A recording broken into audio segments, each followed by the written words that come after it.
तिरुपति मंदिर के प्रसाद का स्वाद ही अलग होता है ना? क्योंकि इसके साथ लाखों करोड़ों भक्तों की आस्था जो जुड़ी होती है।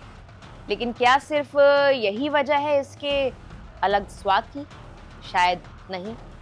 ये खबर आपको और लाखों करोड़ों और भक्तों को ठेस पहुंचा सकती है, क्योंकि प्रसादम में मिलावट का मामला सामने आया है। नेशनल डेयरी डेवलपमेंट बोर्ड की तरफ से लड्डू में चर्बी और बीफ मिले होने की पुष्टि की गई है। इस मामले के खुलासे के बाद, इस दावे के बाद आंध्र प्रदेश में सोशल मीडिया से लेकर सियासत तक हलचल तेज हो गई है, मानो भूचाल सा आ गया हो।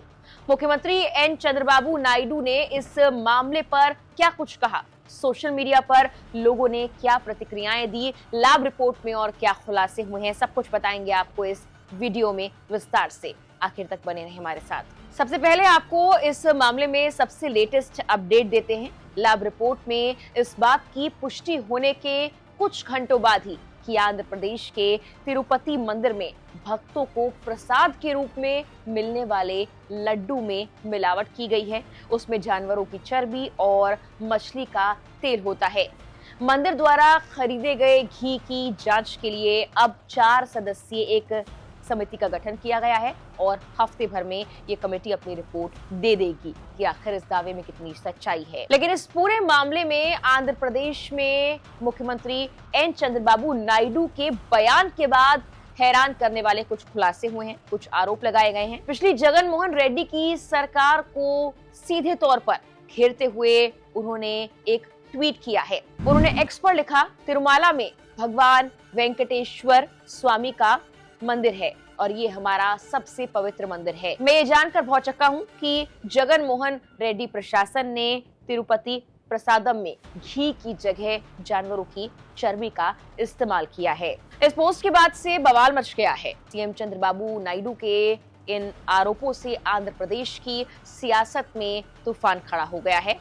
इन आरोपों पर प्रतिक्रिया देते हुए आंध्र प्रदेश कांग्रेस कमेटी की अध्यक्ष वाईएस शर्मिला ने एक्स पर एक पोस्ट लिखा है। चंद्रबाबू नायडू को एक हाई लेवल कमेटी बनानी चाहिए और सीबीआई को सच्चाई का पता लगाने देना चाहिए। उधर वाईएसआरसीपी के राज्यसभा सांसद वाईपी सुब्बा रेड्डी ने भी इस पर एक पोस्ट किया है और विवाद पर प्रतिक्रिया देते हुए ये कहा है कि नायडू राजनीतिक लाभ के लिए किसी भी स्तर तक गिर सकते हैं। उन्होंने ये भी कहा कि ऐसा करके मुख्यमंत्री ने दिव्य मंदिर तिरुमाला की पवित्रता और करोड़ों हिंदुओं की आस्था को ठेस पहुंचाया है। सियासी तूफान के अलावा ये खबर जब सोशल मीडिया पर सामने आई तो मानो सोशल मीडिया यूजर्स को, भक्तों को झटका सा लगा है। एक यूजर ने एक पोस्ट पर लिखा है कि अनुरोध कर रहा हूं। अमित शाह को टैग करते हुए उसने ये कमेंट लिखा है और उनसे अनुरोध किया है कि जगन रेड्डी को कड़ी से कड़ी सजा दी जाए।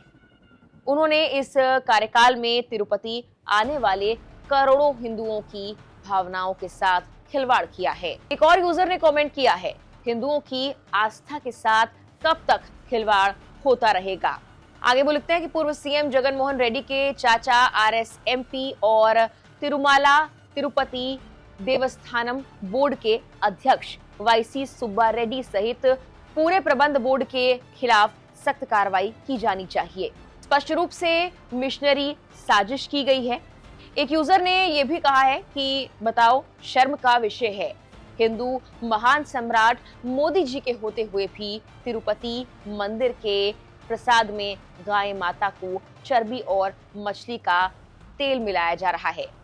एक और यूजर ने यह भी कहा कि प्रसाद बनाने में किस तरह के दुष्ट लोग शामिल थे, जिन्होंने भगवान के नाम पर बांटे जाने वाले प्रसाद में मांस मिलाया है और लोगों की आस्था और भावनाओं के साथ खिलवाड़ किया है।